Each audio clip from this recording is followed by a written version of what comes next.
Jackson, Mississippi, buckle of the Bible Belt. But on the south side, the buckle has scars. Churches and crime compete for congregants. There's a young lady, 15-year-old, got shot about 15 times.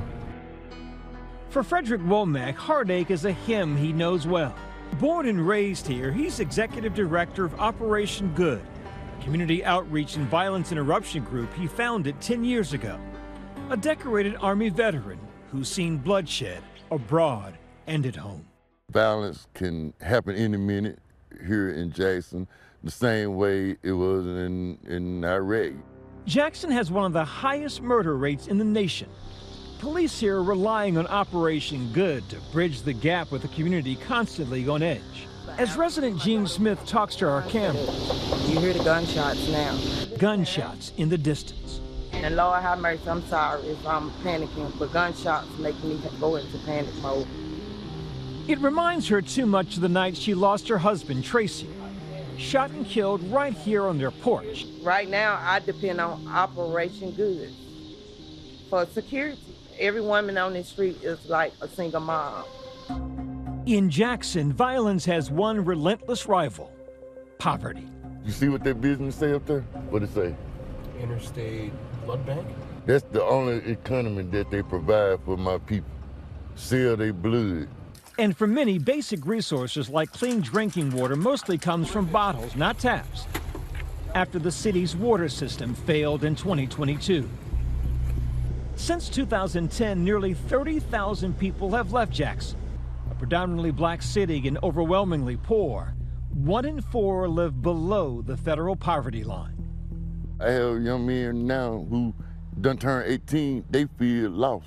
Hopelessness leads to despair. Despair leads to acting out, and those things are what lead to violent tendencies, such as robbing, cause boom, I ain't got nothing to lose. Nothing to lose, nowhere to go. A formula for failure. Frederick and his team hit the streets daily with an antidote: hope. There used to be drug addicts living in all these abandoned houses, so we cleaned it up now that the kids can come out and play. The work and the risk in Jackson, Mississippi are as severe, if not worse, than in any big city in America. A place with few resources, fewer outlets. Here, the Southern saying, lipstick on a pig, hits different.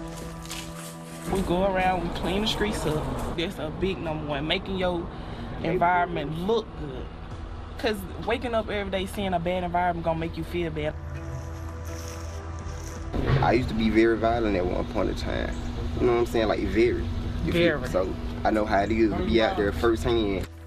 It's different when you was out there front line with the bad guys and they like, oh, she and him and her doing this now.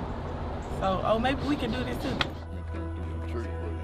Darkness brings out its own dangers. Like his contemporaries across the country, Frederick patrols without weapons. We don't want to escalate a situation, so it's scary out here, I'm not gonna lie. Homicides dropped here in 2023, down to 109 from the previous year, and it's a significant drop from the record high of 155 reported in 2021. Police here tell ABC News Operation Good has been essential to lowering the homicide rate in Jackson. But for all their success, the group is richer in faith than they are in funding. Their budget nowhere near that of their big city counterparts. These buildings here were left abandoned, they were vandalized, destroyed. Operation Good purchased this abandoned school from a local pastor last year, making it their headquarters.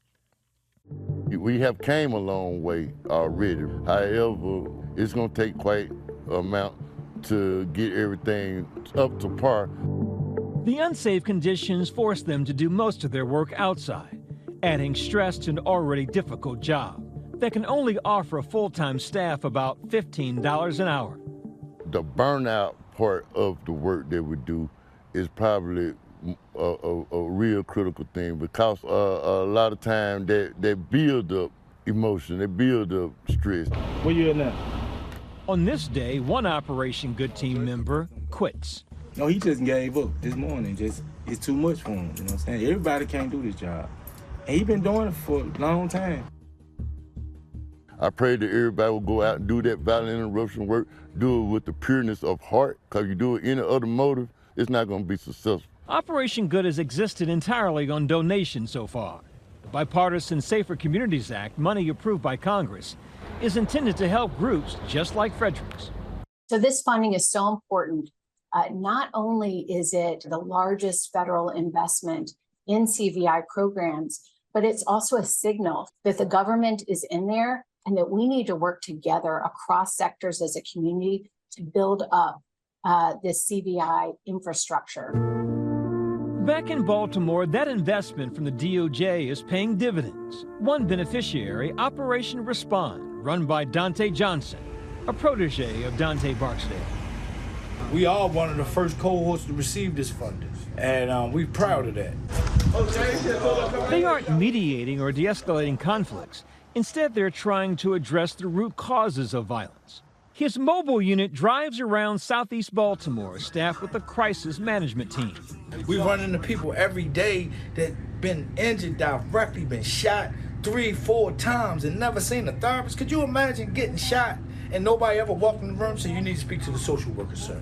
We got a therapist here for you. But in this story, the heroes are human. Demons die hard. Dante's old organization hit with a reality check. This morning, the FBI raided Safe Streets office here in Bel Air, Edison. Last fall, the FBI raiding one of Safe Street's 10 locations, as well as that site's supervisor's home, initially charging him with illegal possession of ammunition. That charge was dropped earlier this month. The DOJ does not fund Safe Streets, but says headlines like these should not take away from the positives of CVI work. Despite the occasional actions from a few, we strongly believe that community violence interventions will help build a stronger community safety net.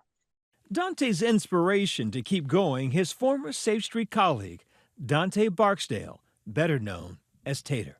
Tater is a hero in every good sense of the word. What we got here in Operation Respond is a seed of what Tater represents.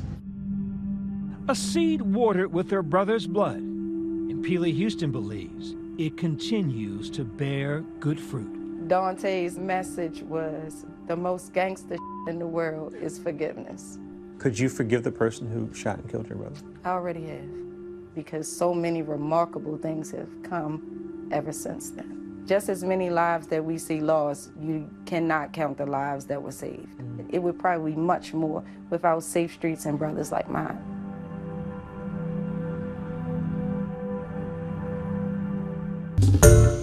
Hi everyone, George Stephanopoulos here. Thanks for checking out the ABC News YouTube channel. If you'd like to get more videos, show highlights, and watch live event coverage, click on the right over here to subscribe to our channel, and don't forget to download the ABC News app for breaking news alerts. Thanks for watching.